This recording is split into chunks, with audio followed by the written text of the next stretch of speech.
নমস্কার। হ্যাঁ, আজকে বলবো 2024 সালে বৃশ্চিক রাশির জাতক জাতিকাদের কেমন কাটবে। তার আগে বলি আমার চ্যানেলটাকে অবশ্যই সাবস্ক্রাইব করবেন। বৃশ্চিক রাশির অধিপতি গ্রহ হলো মঙ্গল, তাই বৃশ্চিক রাশির জাতক জাতিকাদের ব্যক্তিত্বে এক বিশেষ কৌণিক আকৃতি তাদের আরো বলিষ্ঠ করে তোলে। চেহারার দিক থেকে বেশি মোটা হন না এরা, কিন্তু এদের মুখমণ্ডলের সবচেয়ে আকর্ষণীয় হলো চোখ, বাঁকানো ভুরু এবং টিকালো নাক এদের চেহারার অন্যতম বৈশিষ্ট্য। নিজেদের দৃষ্টিভঙ্গি দিয়ে তারা বেশ অনড় প্রকৃতির হয়ে থাকে। যে কোনো বিষয়ে এরা খুঁটিয়ে বিচার করে থাকেন এবং এরা উচ্চাকাঙ্ক্ষী হয়ে থাকেন। ধর্মীয় মতামত পোষণ করেন, প্রতিটি কাজেই দক্ষতা সহকারে করে থাকেন। অন্যদের আচরণ ক্ষমতা এবং দুর্বলতার গভীরভাবে বোঝার ক্ষমতা রয়েছে এদের। বন্ধুত্ব এদের কম থাকে, কিন্তু যাদের বন্ধু বলে মনে করেন তাদের জন্য এরা সমস্ত কিছু করতে পারেন।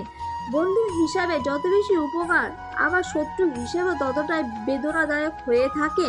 বৃশ্চিক রাশির জাতক জাতিকাদের এই বছর কঠোর পরিশ্রম করলে ভালো ফল পেতে পারেন।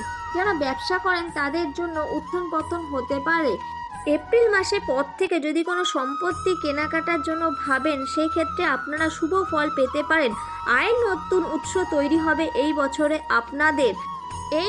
এই বছর আপনারা আয় করতে পারবেন এবং পরিবারের শুভ কাজে ব্যয়ও করবেন এবং আপনাদের আর্থিক লাভেরও সম্ভাবনা তৈরি হয়েছে।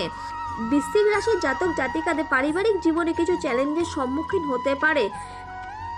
পারিবারিক জীবনে সব থেকে বেশি ছাপ ফেলবে আপনাদের এই গ্রহের পরিবর্তন। মা বাবার স্বাস্থ্যজনিত সমস্যা বা মানসিক চাপ তৈরি হতে পারে। জানুয়ারি মাসের শেষের দিক থেকে ফেব্রুয়ারি মাস পর্যন্ত বাবার শরীর স্বাস্থ্য দিকে নজর রাখুন। পরিবারের সদস্যদের সঙ্গে সম্পর্ক একাধিক সমস্যা হতে পারে, তাই বুঝে কথা বলুন। রেগে যাবেন না বা রেগে গিয়ে এমন কিছু বলবেন না যাতে পরে সমস্যা হতে পারে।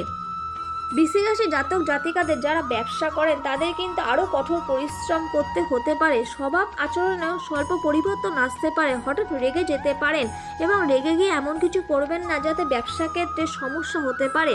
মনোযোগ, প্রয়াস এবং কঠোর পরিশ্রমের উপর ভিত্তি করে আপনাদের কর্মক্ষেত্রেও কিন্তু সাফল্য অর্জন করতে পারবেন এই বছর। অবশ্যই সতর্কতা অবলম্বন করতে হবে। নিজের পরিস্থিতিতে কোনো অগ্রগতি দেখাতে পারেন। শত্রুদের জন্য কাজের জায়গায় কোনো সমস্যার মুখে পড়তে পারেন, তাই অবশ্যই সতর্কতা অবলম্বন করতেই হবে। কঠোর পরিশ্রম চালিয়ে যেতে হবে এবং কর্পোরেট সেক্টরে কর্মরত যারা আছেন তাদের কিন্তু ভালো উন্নতি হওয়ার সম্ভাবনা রয়েছে। নিজেদের উদ্যোগে সাফল্য অর্জনও করতে পারবেন এই বছর। বৃশ্চিক রাশির জাতক জাতিকারা যারা শিক্ষার্থী তাদের কঠোর পরিশ্রম করতে হবে। বিশেষ করে আপনাদের শিক্ষাগুরুর কাছে পরামর্শ নিতে হবে আরও বেশি করে, তাতেই কিন্তু সাফল্য আসবে। যারা প্রতিযোগিতামূলক পরীক্ষা প্রস্তুতি নিচ্ছেন তারাও সফল হতে পারবেন। এই সময় পরিবারের কাছ থেকেও আপনারা উৎসাহ পাবেন। বৃশ্চিক রাশির জাতক জাতিকাদের স্বাস্থ্যের দিক থেকে মিশ্র ফল মিলবে, তাই যেন নিয়মিত শরীরচর্চা করুন এবং মেডিটেশন করুন এবং বুঝে শুনে খাওয়া দাওয়া করুন। তা না হলে শরীর স্বাস্থ্য কিছুটা সমস্যা হতে পারে। আজকের জন্য এইটুখানি। নমস্কার।